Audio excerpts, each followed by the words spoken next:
Welcome back to Mac Talks Football, and this is part 2 of my preview of League 1 season 2024-2025. I already did my part 1 in which I talked about the newly promoted teams. So if you guys uh, uh, want to look at it, you can go and check it out. I will put the link in the description below. In this video, we are again gonna talk about 3 teams that are Le Havre, Nantes and Strasburg. We are gonna see the preparation these teams are getting on with it for the new season, and we're gonna preview how they are gonna do in the next season. So let's get right into it. We're gonna start with Le Havre. They finished 15th last year, just 3 points above the relegation zone.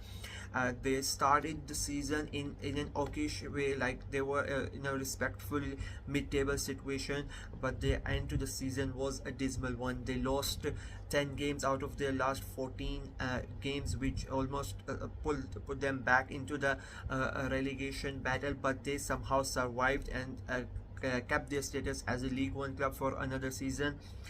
Their manager Lucas Elshner, who brought them in League One a year before and helped them stay in the league last season, has left them. He has joined Rain, and I know a lot of people are gonna say that the last part of the season was not good. Second half season was not as they expected it to be, but I still think he is gonna be a big loss because the structure of the club and the way that he handled the club and the finances was very good, and to have lose him is a massive blow. His relationship with the fans was very good as well, so I think it's a big blow for Le Havre. They have tried to replace him with Didier Degas.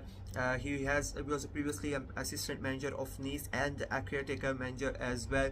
Before getting the job, he was currently the manager of Nice B. So this is like his first proper job of a club, being a manager, and I think it is going to be a very hard season for him and a season for Le Havre, because it's his first job as well. He's an inexperienced guy.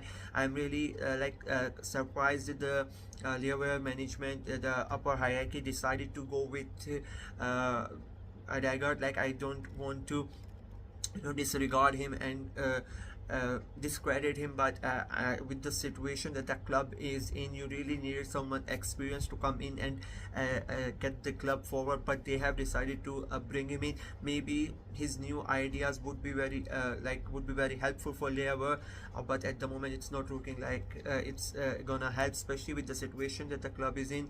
I mean, not only did they lose their manager, they have lost their top 2 scorers from last season. Both Mohamed Bayo and Andrew Ayew have left the club.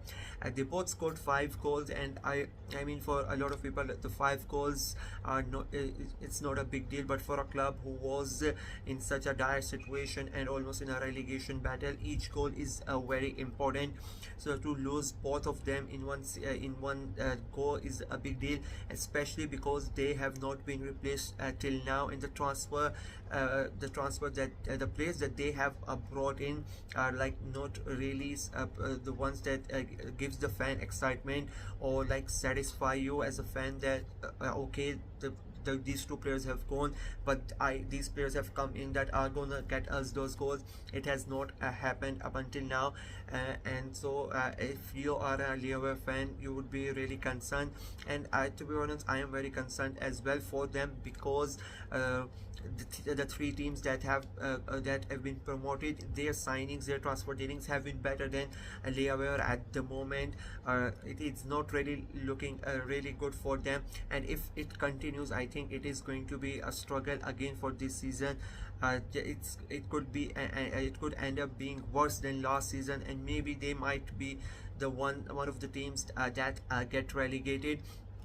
And I'm saying it right now, before like 2-3 weeks before the season start. I think Didier Degas is going to be one of the first managers to get the sack in League One. His inexperience is gonna affect the team and the performances. I hope he proves me wrong, but this is my assessment, and I think Le Havre are in a very tough position. They need to sign 3 or 4 players to get the squad ready for the season. It has not happened up until now. There's still a month to go, so we'll see what they do. But as of now, they are in a really dire situation.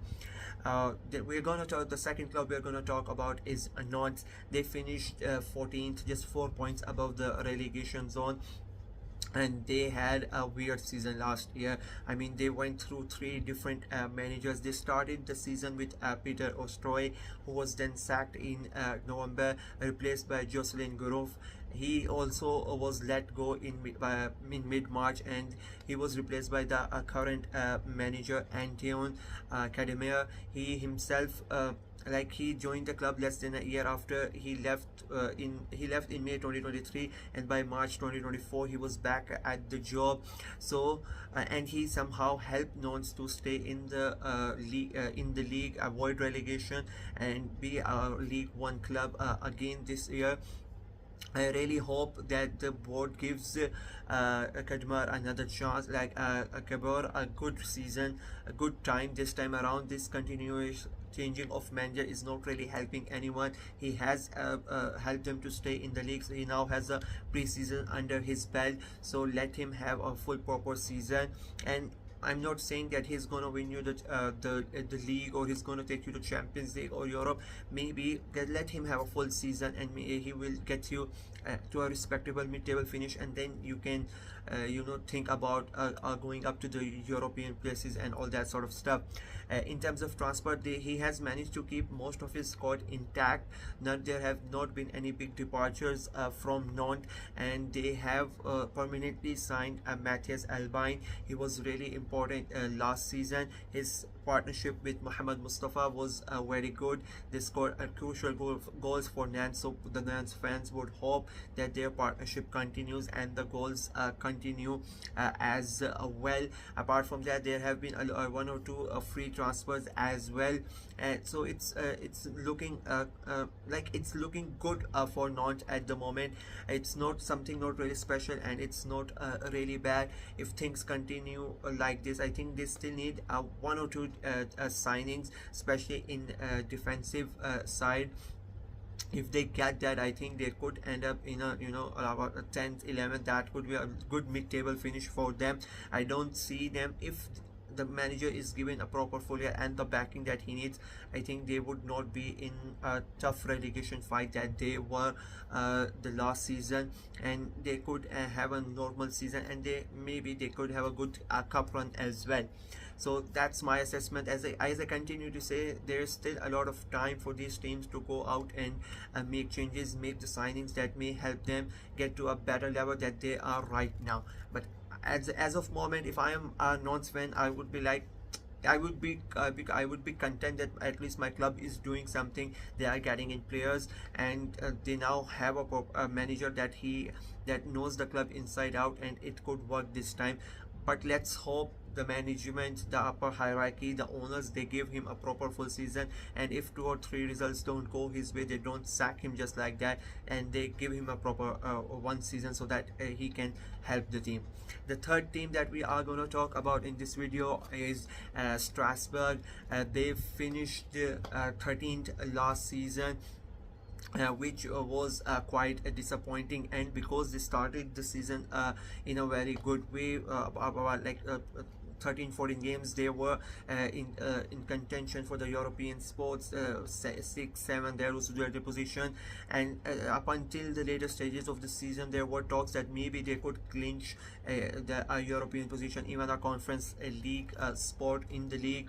But as the season went by, their form faltered, and in the end they lost their last 4 games out of the 5 in the league. They lost them, and that basically decimated their season, and all the hopes of getting into Europe or a good respectable mid-table finish were gone.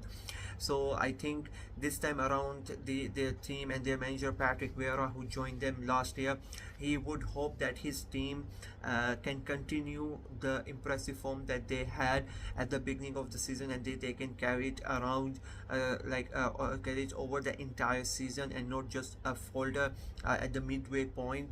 And I think it would be, I personally really like Patrick Vieira as a manager. The way he tries to play the game is really good. and I think this time around the team already had a one full season under him, and this is his second season. I think the team will slowly start to pick up the way that he is trying to play, and the ideas, his footballing philosophy is slowly going to come. You could like the DNA of his teaching is going to come out in the team as well. So I'm really looking forward for Strasbourg at this year. They have let go of a lot of players, clearing their depth, like players like Kevin Camero has gone, Ibrahim Sissoko, John Ahulo, all of them have left their club alongside others as well. So it has helped them a lot in the financial aspect. Clearing of their wages, even though most of them have gone on free transfers, but those wages going away from the club, it's really helpful for clubs. Like we just about 2-3 days ago we saw what happened with Bordeaux. So it's very important for these smaller clubs to have their finances in place. So I think it's really good that they have done. In terms of arrival, Vieira's main focus has been towards youth. He has promoted about 6 players from the under 21s that he has even played in the preseason games as well. So I like the way he is going. Even his signings have been, all of them have been under 21. He has brought in a Daniel Gallardo from Rennes for about 6 million euros. Oscar Pereira, the young winger, has also joined for 5 million euros. He's about 19 years old. So Vieira is focusing on the youth. He's trying to get control the finances and trying to get young players in so that he can mold them in the way that he wants the team to play. And I think that's a good strategy to have, and to have, as I said, like the players that have left the club, they were not in Vieira's plans. Most of them are already out on loan last year. So to have all of them gone permanently and to bring in young players and to have the squad that he had before, and to add this with these young players, I think Strasbourg could have a good season this time around. And maybe if the team continues with their impressive start throughout the season, maybe this year they can come close to and maybe clinch that European spot, a Conference League or a Europa League as well. So it's looking really good. Their signings are not really big names, as I said, because their focus have been towards the youth, but I think and I hope that this project works for Strasbourg.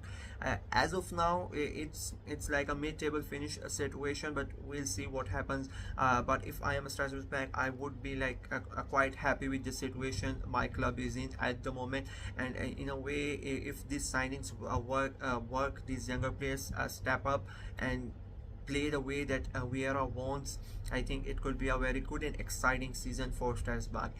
This was my preview for these 3 teams. Please let me know what you guys think in the comment section below.